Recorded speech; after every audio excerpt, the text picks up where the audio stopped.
So what do we do with very analytical clients? I've talked about this before. There's a couple of cool little hacks you can do with this. So a couple of different ways. If a client is very analytical, okay, which means that they're not going really abstract, they're not thinking, they're not getting the emotions, you can do something and start to ask questions that will reveal abstract information. You can ask questions that are more open-ended. I can't give you an example of those because they're context-based, but you can ask questions that will reveal more emotion. Ask questions that will open up their mind to start thinking in abstract ways. So sort of doing the opposite to what your client gives you.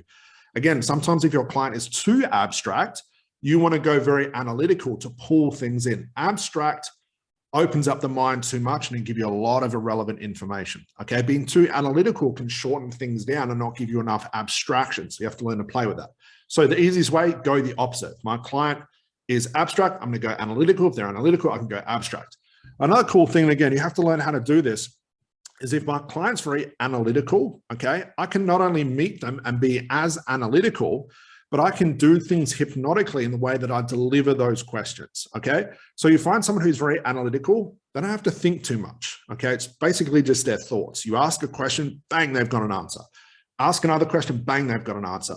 What you need your client to do is actually think about the answer, because by way of thinking, they go into trance, it's more abstract.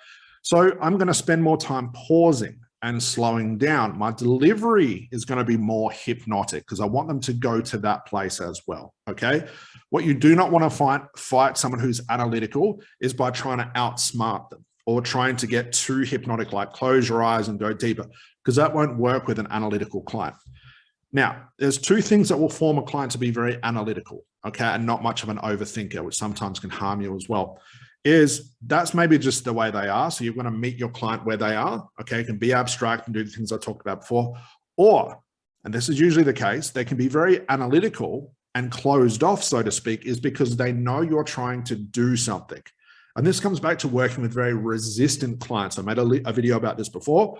I'll leave that link below, but it sort of ties into this as well.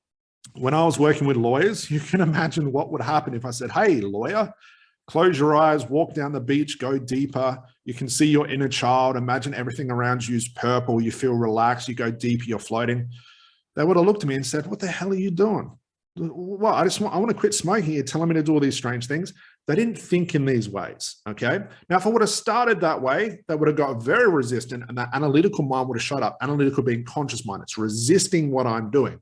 So if you find yourself, your client is resisting and they are being very analytical, it's because they know you've started. Again, one of the best tip-offs you can give your client is to do the whole script thing or the whole relaxation, close your eyes.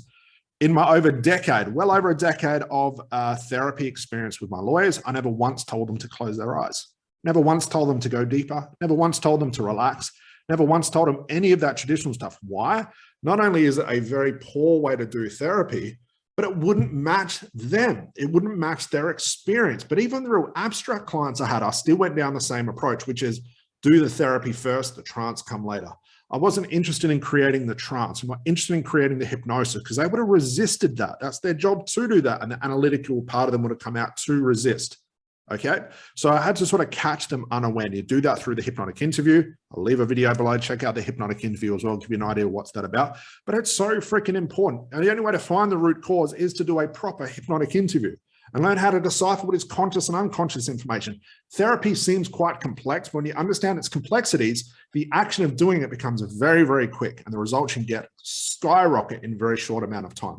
So again, these are the two things you can do. Match your client where they are, add a bit of abstraction, slow down, pause, look at them. If they're analytical, you go abstract. If they're abstract, go analytical. And again, don't let them know that you've started. Catch them unaware, and this will get rid of any resistance they have.